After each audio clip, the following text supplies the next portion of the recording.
आज के डेट में एक ऐसा भी इंडेक्स है जिसकी जानकारी लोगों के पास शायद इतनी ज़्यादा नहीं है। ये जो इंडेक्स है वो है Nifty non cyclical consumer index. अब इंटरेस्टिंगली ग्रो की तरफ से न्यू फंड ऑफर आ रहा है जो यहाँ पर 2 मई से लेकर 16 मई तक ओपन रहेगा सब्सक्रिप्शन के लिए। लेकिन ये जो ग्रो का फंड है दोस्तों, जिसका नाम है grow Nifty non cyclical consumer index fund, इसकी क्या क्या यहाँ पर फीचर्स हैं, किस तरीके के कॉन्स्टिट्यूएंट्स हैं, और वे लोग जिन्हें अभी भी इस इंडेक्स की इतनी ज़्यादा जानकारी नहीं है उनके लिए ये वीडियो बहुत ज़्यादा ज़रूरी है। क्योंकि आज के इस इन्फॉर्मेटिव वीडियो में हमारे साथ है ग्रो असेट मैनेजमेंट कंपनी के तरफ से रिप्रेजेंट कर रही है हमें नम्रता जी, जो हमें इस पर्टिकुलर इंडेक्स फंड के बारे में भी जानकारी देगी। तो आप बने रहिए मेरे साथ, शुरू करते हैं, आइए मिलकर सीखते हैं।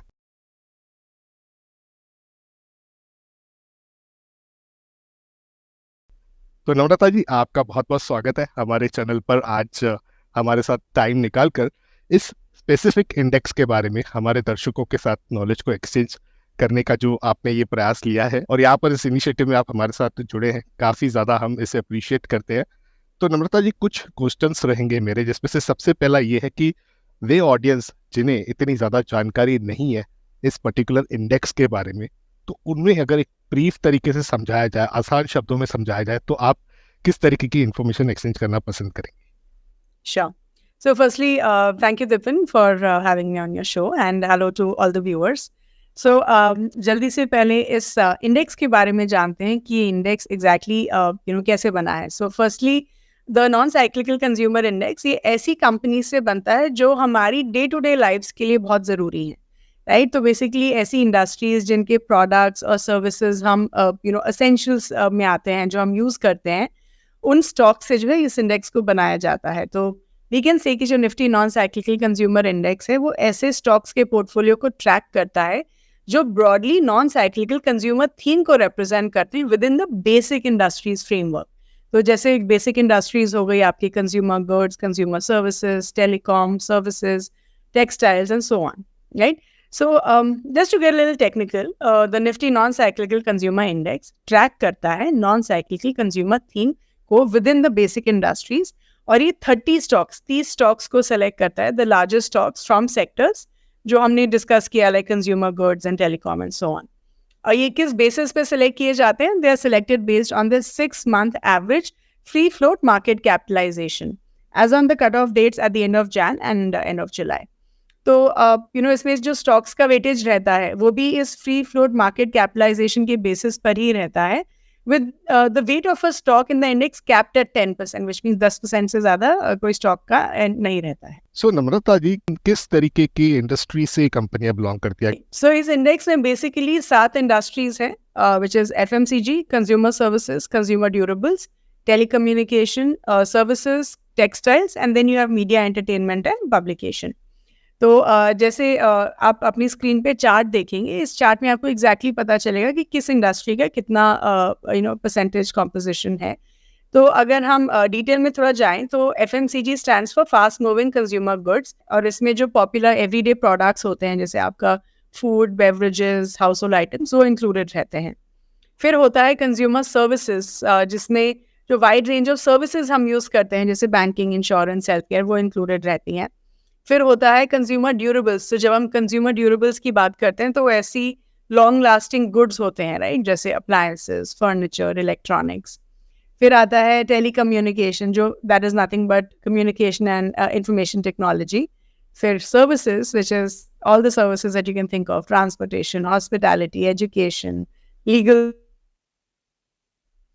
Textiles, which is nothing but production of fabrics and textile. Okay, तो अगर मैं कहूँ कि क्या ऐसे कारण है, क्या ऐसे रीजंस है जिसकी वजह से मुझे कंसीडर करना चाहिए निफ्टी का जो ये नॉन साइक्लिकल कंज्यूमर इंडेक्स है? ओके, तो देखिए, what are some of the parameters. I think सबसे पहले हम ये देख सकते हैं कि अगर आपको इंडिया की टॉप 30 कंज्यूमर का एक्सेस चाहिए, वो आपको इस एक इंडेक्स के साथ मिल सकता है, right. And you don't have to worry about stock selection, that's one.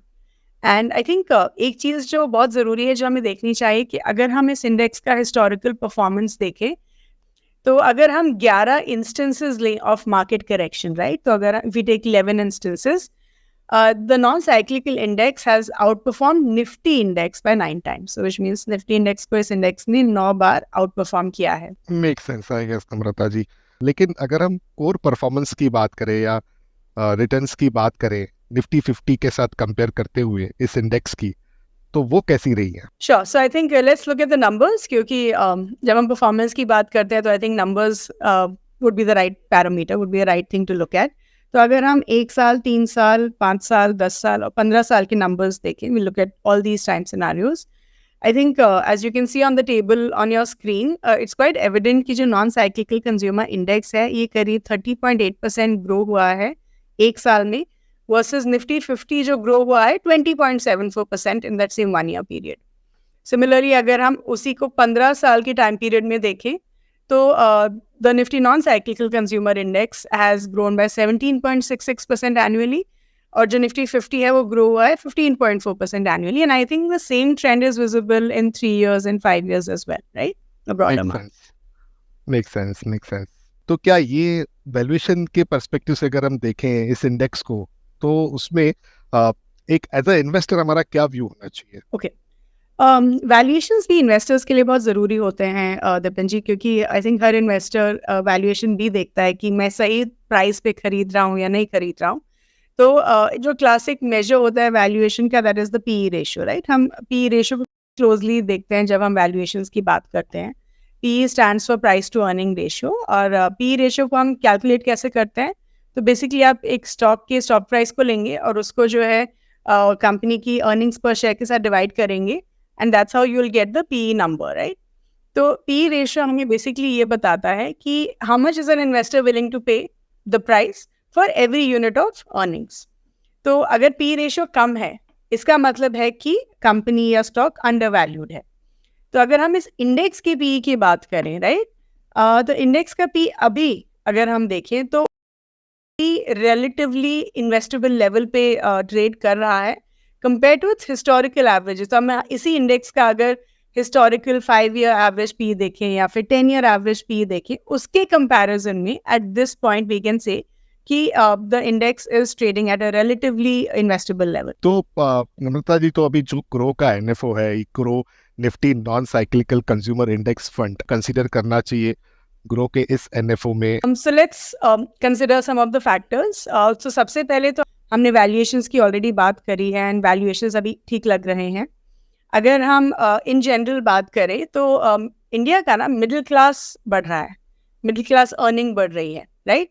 और अगर मिडिल क्लास अर्निंग बढ़ती है तो उससे क्या होता है कि कंजम्पशन बढ़ती है, राइट? मतलब वी स्टार्ट कंज्यूमिंग मोर, और अगर डिस्पोजेबल इनकम बढ़ जाती है।